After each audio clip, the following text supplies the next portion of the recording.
Anita here. Happy Wealthy Wednesday. I hope you're all doing really well. I'm just checking to make sure I'm live on Facebook here. Yay, we are. Okay. So happy Wednesday. So Facebook just does some really strange things at times. Hi there. Hi, wait, did you just join? Yay! Yes. It worked out great. It's so beautiful to see you. Hi, love. Hi.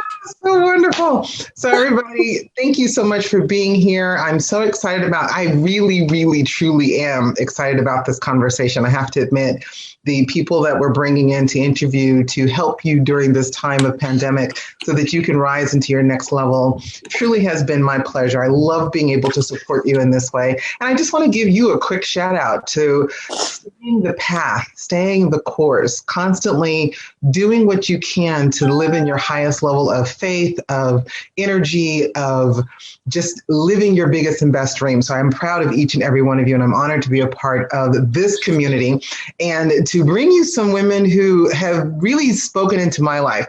And Dr. Jesue Walker, we met through a mutual friend of ours, had a conversation. I instantly fell in love with her on the phone, like, oh, I so love this woman. And we've been friends ever since. And I've been watching and listening to her. And I say, and she knows this, indirectly, she's one of my mentors. I listen to her audios all the time, and there are moments when I know that this woman is speaking to me. She's putting a little finger on the top of my head and saying, you, sweetheart, you. And I'm like, I know. So I decided, let me just see if I can invite her. She's so busy. She's in demand around the world, really making an impact in her clients. And it's hard to get a hold of her. So when she said, Anita, I would gladly do this for you, we worked out our schedules. She's here to pour into you. So if you were here, I truly want to encourage you and invite you to stay as present as you possibly can, remove any distractions as you possibly can, because she's a powerful spiritual leader. She's a seer. She's an astrologer. She's a lover of all things humans. And I really believe she's going to speak into all of our lives. And we're going to just have a kind of a free-flowing conversation. I do have some questions because I was really trying to tap in and saying, what can I ask her? Because she's like, just use me. And I love people who are willing to show up in that kind of way. So Dr. Jesue, welcome. And thank you so much for taking time out of your schedule to show your beautiful face and energy with this group and with me. I'm truly, truly honored. I'm excited. Like, oh my God. Like, I'm so excited to be here. I'm so excited. I was like, no. Nothing's going to stop me today. Let's get this together. So I'm really excited to be here with you, powerful woman, and the whole group. Like, hi, everybody. Hi. I'm going to probably be sitting here like this the whole time. Giddy, stupid smile on my face. So to get this conversation started, what I really would love to do is if you would be willing to introduce yourself. I know you have a very extensive and a very rich background that I don't even think we can cover everything that you have done and all the people you've worked with. But if we can just have a little bit of a snapshot of who you are and how you show up in the world, that would be fantastic. Okay, cool. Wow, my progressions are like everywhere, but they all lead to the same place.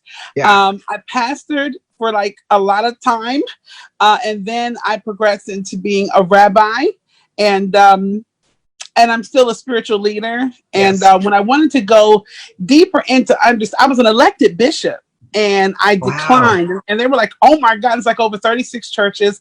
I was like, "No, I think I need to go figure me out. I could do this with my eyes closed." I come from a very rich family that is deep into the spiritual religion world. I was like, well, that's just normal. So let me go figure myself out. And that's exactly what I did. I just walked away from everything, and I became an ontological professional coach. And out of that, I opened my own ontological practice in Mendon, Nevada, and also in Washington, D.C. And then I kept growing. And I was fascinated at what I could do in business. And so that grew into a marketing agency, an app development firm, a video agency. So I have 9 real agencies with real people and employees and things running around. And then I wanted to go deeper into the knowledge of who I was in relation to others. I think that we can be so like magnetized by our own individuality that we forget that we are a part of the great merger. Whether we feel Yeah, it or not, we are a part of each other, and we are much more similar than what we think. that's so So true. yeah, I started pursuing that.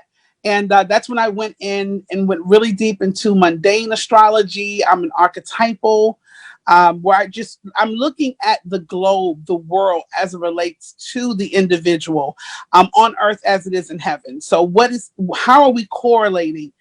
Who are we in the higher self, the spiritual world? How do we transcend? How do we go deeper? Yes. So those things became a part. And then I was trying to figure out all these compartments. How does it merge together? And it just does. I've created businesses because I could sense it in my soul. I Yeah. was a seer since I was born. I could kind of read people's mind. And I would tell people, no, that's not what you meant. They were like, get that little girl away from me.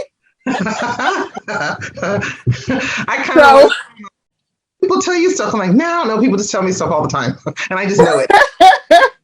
yes, I had to incorporate that because that was literally the creative in me was being destroyed by me trying to be normal. And I went through the phase of denying everything or going deep into what was normal. Northeastern University, American University, Trinity, all these places to get the degrees so that I could look normal. Yes.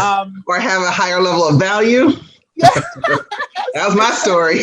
Especially as a woman, And a woman of color. Yeah. So yeah,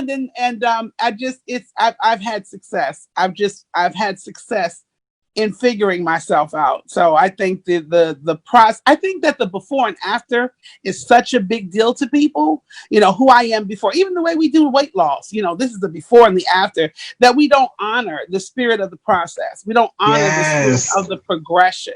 And the progression is sometimes actually more powerful than the outcome. It took me a long time to really, I think the last iteration of my progression, the past 2 years, it's really made me understand if I hadn't gone through that, I don't think I'd be rising to the next level I'm going to right now. So I appreciate that. It was hella hard, but I appreciate the journey that I've gone through because now I can tap into a deeper level of my authentic self because I was living behind a mask. My mask looked great too, by the way, but it wasn't me.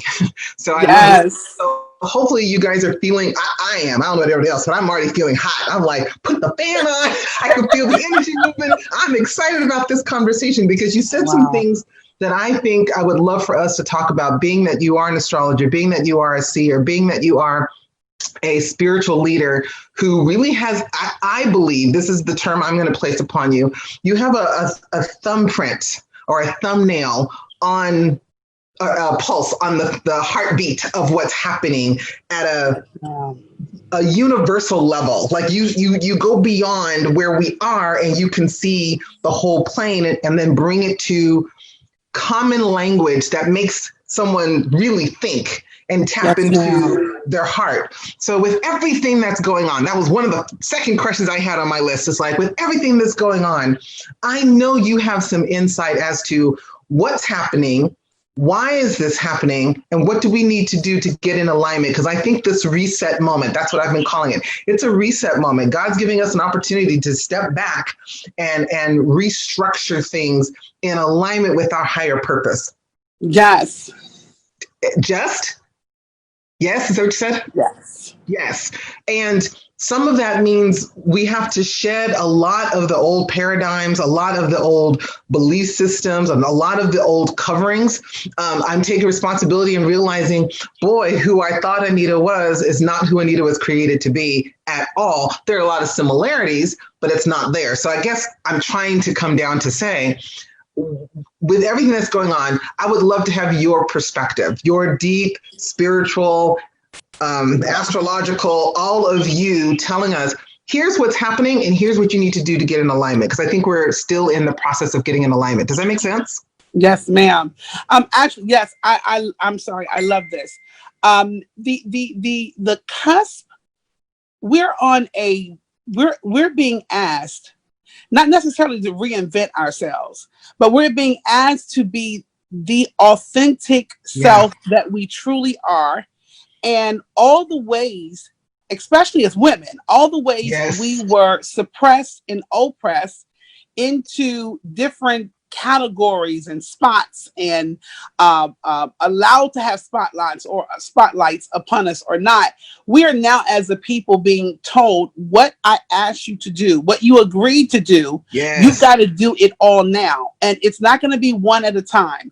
You're going to have to consider the pandemic, the suffering, Yes. the pain, the crying, and you're going to have to be triumphant. And you're going to have to find the place of center where that spirit comes Yes. alive in you. It's not just Yes. having the letter anymore. We're not just, okay, I'm going to work this out. I went to this seminar and now I'm going to try this product. No, no, Yes. no. It's saying now the soul has to speak through the heart into the earth. That's And it. also the earth itself is at it's raising in its frequency, and the earth is stressed. Yeah. And we're going to have more earthquakes. They're already happening, but we're going to, because the earth itself is stressed. The sun Yes. is minimalizing. We're in the age where the sun is backing up, and we're going to have to deal with some things that usually the sun just cancels out just by heat. So we're going to have to bring our life force to every mission that we have. We're going to have to make Yes. what's in the journal, the things that because there's a lot of us, we did the work.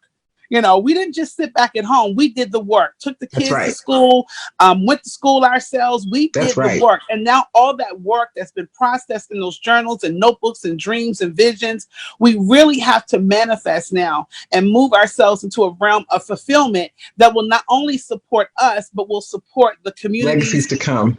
Yes, and those that are to come. And then economically, we have to be empowered to produce it ourselves. We're going to That's have to right. economically say, okay, I need $36,000. I'm going to go and develop not just the vision to beg someone else to provide, but I'm going to articulate that, because wherever there is a vision, there's always the provision that's next to it. But if we don't Yes. understand the language of wealth, then we will only pick up the vision and run with that and then still struggle.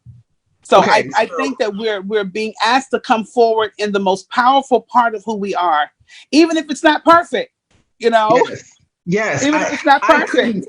couldn't agree with you more. And I think this is one of the reasons why I launched Wealthy Wednesdays. I wanted to bring all these different speakers in so that we can start thinking at a much higher level than how we've been thinking and how we've been acting and how we've been believing in our lives. And then you said something very powerful, which I really love, is the language of wealth. Because this group, and dealing with this pandemic, so many of us are struggling with finances. And if there's ever a time to develop and raise your wealth consciousness, your understanding of your worth and abundance. And let me be very transparent. I'm still learning. I just had a powerful revelation that a lot of my wealth and money issues was connected to my dad. I had heard it. Wow. It's really dropping into a deeper level of embodiment and understanding that it was in my DNA. So I'm having to change the way I speak to men, I have to change the way I speak about men, and I have to change the way I speak about money. So that's about the language of wealth to some degree, right? Yes, it is. And the wealth itself, what I'm teaching right now with one of my groups is money doesn't go anywhere. It hasn't left the earth. It hasn't left the building. It has just transformed into another form. And once you begin to learn the cycles of wealth, during the Great Depression, I'm very deep into patterns. During the Great Depression, and whenever there is a financial crisis, and right now we're in not just in America, we're in not just a Western Global. society, we're in a global financial reset. One of the Deutsche Bank, one of the largest known banks, was losing $1 billion a day. So we're being asked to look at what we value as opposed to just the money, but build the value. Whenever I've built value, the money always came behind it. That's if you good. sit and focus on the money, then a lot of times you'll miss the opportunity to increase the value. So the more I built the value, the substance, the essence, where I was able to articulate exactly what that was, where I was at that moment. Sometimes we try to speak of things things that are much more mature than we are. Because sometimes when we get the vision is a lot more mature than where we are. And so we'll try to speak. Yeah, we'll try to speak really big. Hopefully we can get somebody big to come help us. But in my world, I am a venture capitalist. If we need to help you a lot, we're going to take from you. We're going to take more of the percentage of your company. So you don't always want us around. You want to be able to mature into what it is, and then know that the financial or the wealth vehicle is always there to support it. Even if you have to take on the challenge of dismissing your own saboteur in order to get it. Okay, so the psychologist is listening to everything you're saying, and I'm peeling it back a little bit and going, okay, then how do we, with everything that's going on, move into a higher level of maturity to handle the higher vision and calling that's on our life that also comes with the finances or the provision? How do we walk into maturity, particularly now when there's a lot of fear, there's a lot of doubt, there's a lot of uncertainty, and information is changing so much, we don't know what's really true. Yes, oh my God, that's such a power question. In our essence, in our DNA, there is a natural coding for us to do what we do naturally. Regardless of the fear and the nervousness, we will always go back to home base. We'll always go back to what we believe. So if it's in me, when I see a child abused, if it raises me to a degree where I will run through water and rivers and earthquakes to get that child, that essence is always with me. And we have to return back to that essence and get a 360 view of how, we got the why, but we have to get a 360 view of the how. And so even if you have to look in the earth and find the replication of what it is that you feel you are to do. When I knew that I was going to do business, I started looking around to see who encompassed or who embodied that level of business.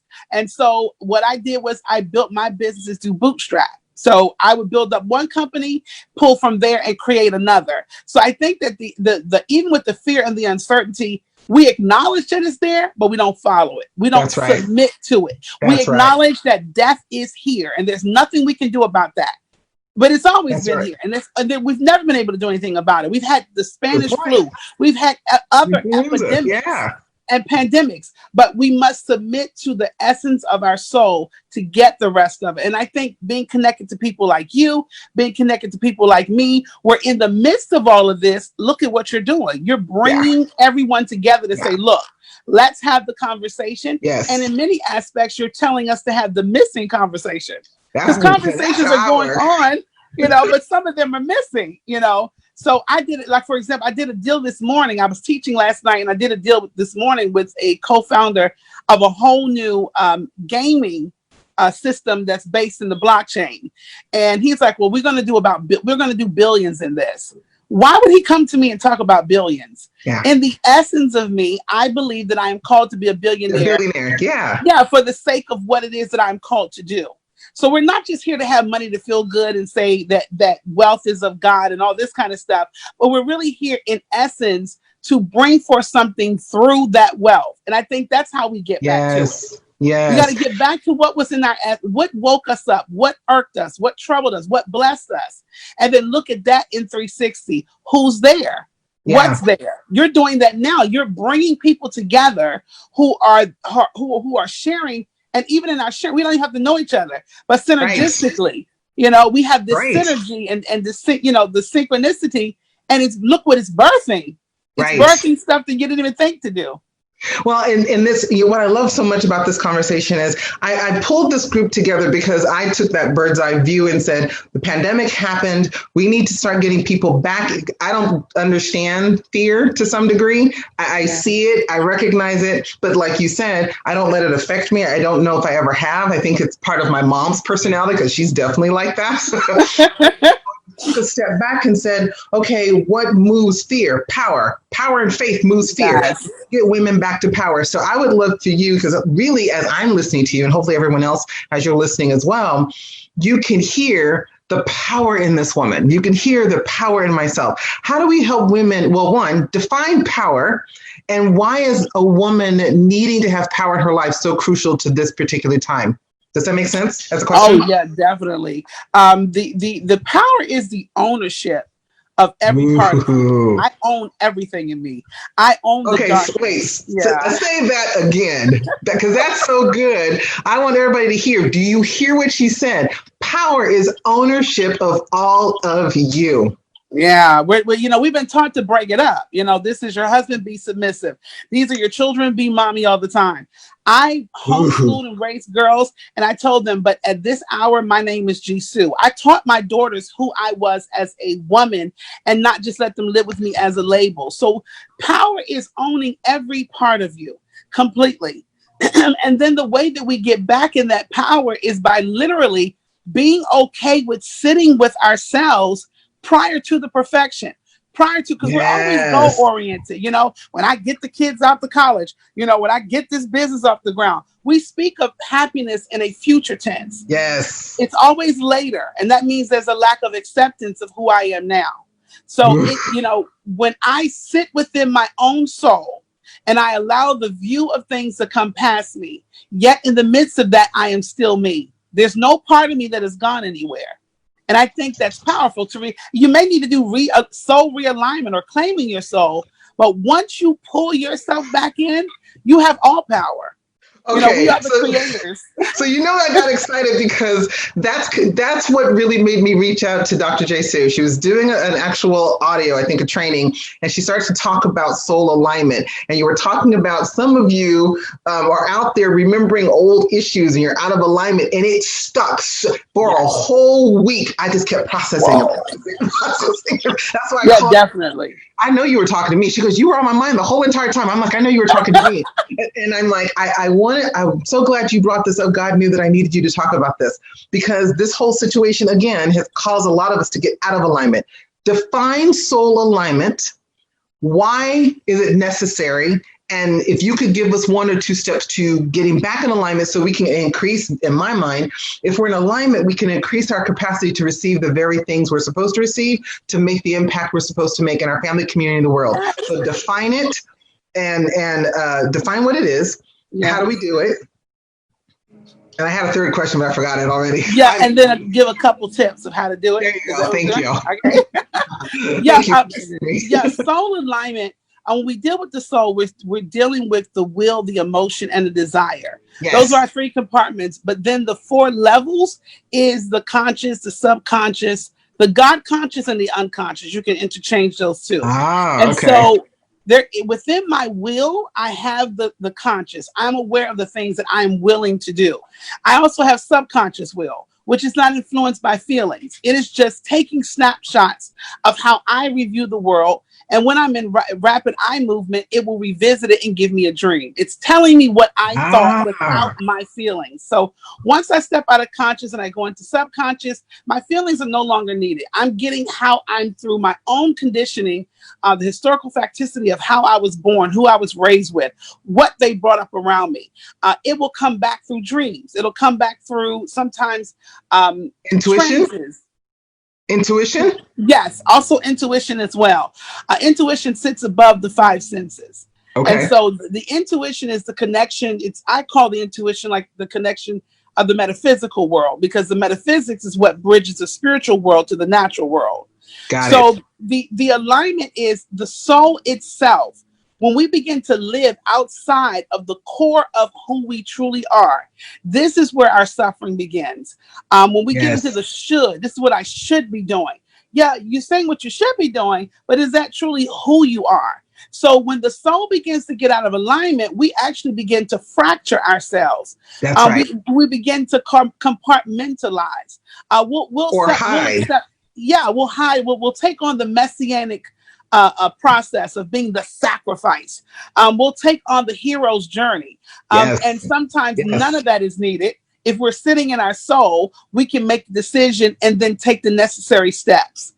So the alignment is when, and sometimes your soul enters into the situations that you've gotten into. So your soul can be locked up in a traumatic situation. A part of your soul can be locked up in an old relationship. No matter who it's with, it could be with dog. If it left a lasting impression on you to honor something else above yourself, then the soul needs to be realigned. So, for example, there are many women who will break their neck because of the messianic syndrome to go and sacrifice for another. They'll put all of themselves aside, throw their hair in a ponytail, and go take the kids to soccer, make sure his food is done.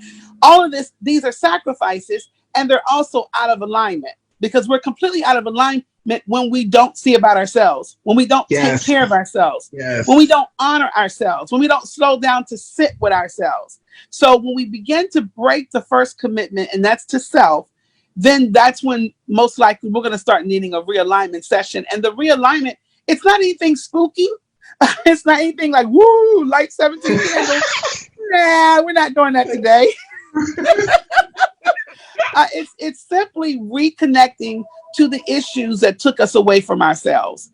And there's certain power questions that you would ask someone in a realignment session that will allow them to go. Now, we're not talking about the psychology or hypnosis, Right, but right. just allow them to visit where a lot of them still is. You can find out where you are, for example, when a certain song comes on.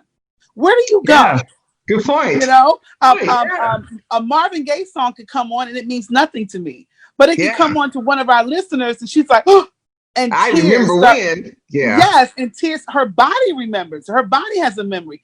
Tears start coming down. Well, if she's in a committed relationship now and can't figure out why things are not running smoothly, it could be because she's still locked into that time Ooh, frame, and that yes. song is bringing her back to that time. So alignment is just gently asking our past, gently asking what we once were to release us so that we can return back to ourselves and have the full energy in this place in the present moment. And what I love about that is because you're basically giving us back the power to require and lovingly call back all pieces of us because God's given us that ability to do so.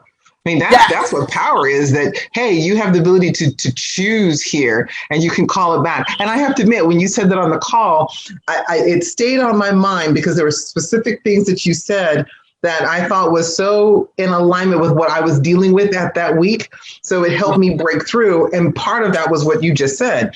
I'm like, Wow. call it back. That's the power and the authority that I've got on the inside. And when I do that, everything really started to shift from that point forward, and other revelations started to come up. And I'm going, oh, I get it now. Yes, ma'am. And then more clients and finances and just these things started to shift. Am I where I want to be now?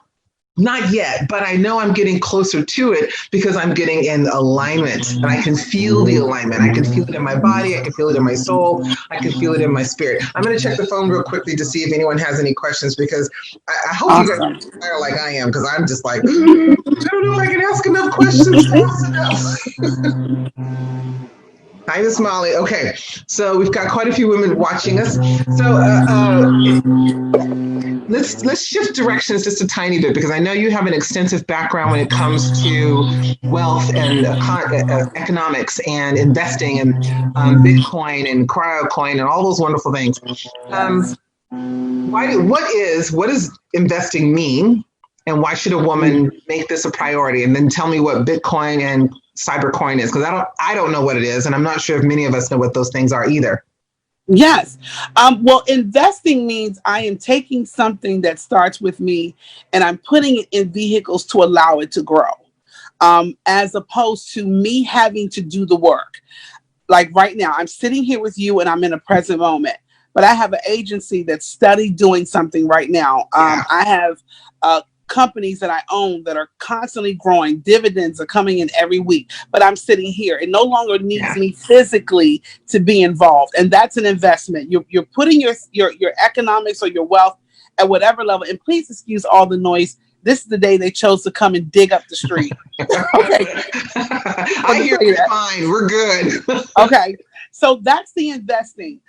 And then there are different investment vehicles. You have things like real estate, land investing. You have the stock market. You have cryptocurrency, which is the new asset class. A business is a form of investment because you're taking a certain amount of money, you're putting it in it, and then you're allowing it to grow. And then within the business, there are distinctions like business owner and entrepreneur. Those are two different things. That's very true. A business owner stays with their business. It's almost like it's their job. Their job is in the business. And if they're not there, it doesn't continue to flow. Whereas the entrepreneur, we get into a business and we build it for 3 years and start backing ourselves away so that it can stand on its own 2 feet. The transition from the employee into the business is the self-employed. So these are the people that, they sell their handbags or they sell whatever they're selling. They're transitioning away from a 9-to-5 clock in where a company is giving them insurance and they're now saying, this is what I'm going to provide for myself. So there are different vehicles of wealth, and it depends on what you naturally are drawn to. And I push that a lot because there's some people that are like, oh my God, you day trade, but their temperament is not for day trading. Got So it. finding out exactly what strategy is best for them is very important. And because we've had so many issues with the fiat currency, we have precious metals that are no longer, gold is no longer, of course, Right. it's not backing. Right. Fiat has no meaning whatsoever except what I feel about it. So if you give me $5,000, I'm going to do a certain thing. If another person takes $5,000, they're going to do another thing. Right. If they're into investing, when I get back to them a month later, that 5,000 may have grown into 10. But if you're associated with bills, then that 5,000 will be gone because you paid off all your bills. Right. So psychologically, we build wealth according to how we understand that process. And Bitcoin, oh my God, was created by Satoshi, and that's another story. But he created during now get this, he created 2008, 2009, and that was a financial crisis. That sure was. That's and right. He was very sick of, we had the whole savings and loan scandal, banks and Right. mortgages, and all this went down. Right. And he was sick of that. And he wanted to decentralize wealth. He wanted to make a peer-to-peer where we could do business without having to go to the bank, without having the bank tell us what we could and could not do. And so he created the digital currency that we now know as Bitcoin. And it is built not by the printing presses through the Federal Reserve. The Federal Reserve is pumping $1 trillion a day into the stock market. Right. And yet we have tomorrow we're going to get another knowledge of what the jobless claims are. We got the jobless claims at the level of what it was in the Great Depression. Yeah, I know. But yet $1 trillion is still going inside of the stock market. So again, there's two levels. You have the poverty and you have the wealthy. And the wealthy are doing certain things and the impoverished are doing something else. That's right. So cryptocurrency and Bitcoin are one and the same. And okay, I didn't know that. Mm-hmm. And Bitcoin is the grandfather. He's the starter of it. And then they all of those, the Bitcoin and the cryptocurrency, they sit on something called blockchain. Yes. Mm-hmm. And so that's how we're able to keep a ledger. Remember the old-fashioned ledgers we have for our checking account? Yes. Yes. Blockchain is the digital ledger. And we literally I'm also a miner, where we have people that are mining the coins, solving the codes and the formulas to produce the Bitcoin. And so that there's multiple ways to make money in Bitcoin, but that's the general purpose. It was created because Satoshi got sick of the system of control and the banks ruling. And so now they put the power back into the people to own and run things themselves.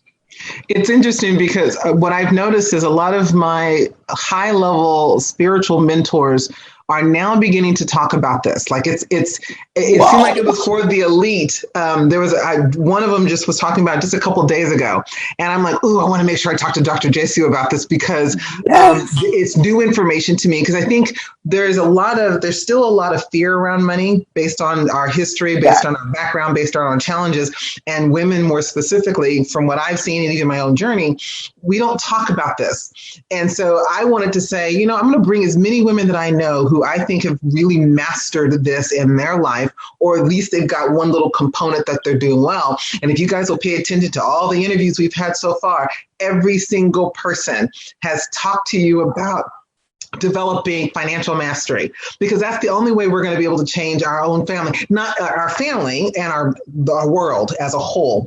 And we've got to start thinking about multiple streams of income, because doing what we've been doing, I believe, is not going to work next year, or it's just in the next couple of months. You've got to go to the next level. So from your perspective, if you were able to give us the top 3 things that you think we as women should begin to focus on for our personal life as well as in our business, what would those 3 things be? Oh, wow. Yes, definitely. I will speak from my experience. In the stock market, any 2 times I can go in the stock market and make $36,000 within 30 minutes. That's a place I would recommend women look at. I'm interested now. I'm like, you did what? Yes. And the fact is, it is the one place, and so many people, you were talking about it earlier, the fear mongers, and unfortunately, sometimes the fear mongers become the leaders, and we really need them to be quiet and let those of us that are really doing it do the talking. The stock market is 41 years younger. I think it's about 40 years younger than the United States of America. So it's been around forever, and it has crashed and crashed before, and it's still there. And the way that we make money is I make money in the stock market, whether it's going up, down, up is bull, down is bear, or sideways when it's trying to decide which way it's going to go. I have the ability, and I've studied to know how to make money in all of those environments. And then also, you know, a lot of people are big on real estate, but you have to understand real estate within its time and its season. I know, I know many people who would do, you know, wholesaling or flipping, and then the economy went bust and they got stuck with those properties. So the key is becoming educated in what you feel natural in. And even if you get scared does not mean, I want to say this, scared does not mean it's not natural. Scared just could mean that you are meeting your bigger self. And so now you have to undo that. Like, oh, wait a minute, the bigger me is there. The more wealthier me is there, you know? But I suggest, and I also suggest Bitcoin and cryptocurrency. It is never going anywhere. It is the wave of the future. And we, as right now, my marketing agency, I've approved us to be tokenized so that people can actually buy services with tokens of my own agency. And then smart. Bitcoin, Ethereum is a open source where you can, and open source means, I won't go too far, but it means that you can actually code it the way you desire. So a lot of the fintech companies that are coming up, a fintech company is an example of that is Cash App. That's a fintech company where you can transfer money. You're using fintech. There's also an industry within cryptocurrency called DeFi. It's where you're able to get a loan in 5 minutes. And they're not looking at your credit. They're looking at just your ability to transact. So the world is changing. And I suggest women really connect like you're getting us together, you know. And I mean, I teach Bitcoin like nobody else. I was in Bitcoin when it went up to $20,000. And see, that's the next thing that's on my mind is going, you know, I want to, those of us who have these really big dreams know now that in order to accomplish those dreams, we have to have the money. We've got to have the resources. We've got to have the team. We've got to have the education. And there comes a point where we just have to get away from this idea of being afraid when there's so much wisdom out there. I'm like, I don't have to be afraid about making money. I just need to find the right person who's going to teach me. I can learn anything. If I choose to make a new shift in my thinking, I can learn this information and go do it. Because I think they hear stock, and I'm sure quite a few of you are glazing over because you've been conditioned to allow that fear to be there. And I'm bringing you saying, honey, you can learn this. I will teach you the step-by-step process so that you know, just like you know how to do a Facebook Live, you learned it. Post on Facebook, just like you learned how to do your math, just like you learned all those simple things you do on a regular basis, how to use your bank card at the B of A. They took you outside and taught you how to do it. You can learn it the same way. So my brain shifted and went, there's nothing that I can't learn if I put my mind to it. So I want to bring women like you who says, if you're really serious, because at this point, if you don't start making some bigger financial changes in how you are bringing in money and how you are managing that money and how you are investing this money, you're not going to be able to grow. You're going to stay, dare I say, stagnant. Would that be right to say? Or maybe you're going backwards. So this is why I wanted to bring you on. Now, we're coming down to a close because we try to keep this in 30 minutes unless I have the gift to get out of it. I keep, talking, and I could talk to you for hours, believe me. I'm like, I can just keep her on here forever. And I don't see any questions coming up. Let me see, just to make sure. My phone just closed off. Because if there are questions, I definitely want to respond to you ladies if there are. So far, there are no questions. Okay. So with that being said, what I'd love to do is if women want to get a hold of you, ladies, I am going to be talking to Dr. Jesue to see if she's willing to offer an actual masterclass training. Obviously, this would be something you would have to invest in because she's giving you detailed information of how to step into a higher level of your wealth consciousness. But if they wanted to follow you, connect to you, I don't know, get a free gift, if you have something like that, how would they go about doing that? Well, right now, I am really just right there sitting on Facebook. If you want to reach out to me on Facebook, I have tons of telephone numbers, tons of websites, but none of that impresses me. If you want to talk to me, you just talk to me. Find me right there, Jesue Walker, on Facebook, and I'm determined to stay social, and we can start there. I definitely do. I do have a Bitcoin introduction where they can understand the beginnings of what it takes. And it's from an aerial view. I am an astrologer, so it's from an aerial view. Anything that is born has a cycle and a chart. Yes. So I look at the life cycle of Bitcoin as it relates to all the processes it's gone through. And that would be an excellent place to start. And anything that they come up with, I can assist them with or point them in the right direction. Beautiful. So again, her name is on this. You'll see her name's there. You can click on it, go to her page, send her a friend request, let her know that, hey, I heard your interview with Dr. Anita, and I'm going to have you here again and part of the masterclass. I know you're part of our big summit that's coming up. I'm very excited about that. I'm hoping to get that information out to all you speakers because this is the opportunity to be mentored to your next level like never before. So Dr. Jesue is going to be one of our mentors for that particular summit, and I'm really excited about the key people who are saying yes, and she'll be doing a presentation there, all this wonderful fun stuff. But Dr. Jesue, thank you. Thank you so much. I so love you more every time I'm around you. Thank you so much for this opportunity, and thank you for your strength for all of us. Thank you. Truly honored. All right, ladies. So, if you have any questions, reply below. Dr. Jesue and I will definitely connect. She's in our group to support. I know I'm going to be inviting her. Hey, come in our group and do whatever you want to anytime you want to. You've got to watch. Just go for it. We love you very, very much. So ladies, we'll have next week. You definitely want to come next week because I'll be interviewing Jenna Martin. Jenna Martin is a young woman who I think has done a phenomenal job in really understanding how to build Facebook groups. I've watched her start off with maybe 10 people, and then it seems like within weeks, just a few months, it's at 5,000, 8,000. I think one of her groups right now is at about 9,000, and she did it within 3 months. So she understands the power of building people and bringing them together and keeping them engaged. She has a very high 2 groups that I'm in, and they're very engaged in there. And so I'm actually kind of looking to her and saying, show me what you've done so that we can grow this group and really bring more women together. So she's going to be our guest next week. You definitely want to be a part of that. So every single Wednesday at 1 o'clock Pacific Standard Time, right here live, you're going to be meeting some phenomenal women who are here to help you rise and step into and boldly claim your authentic power so that you can change your life,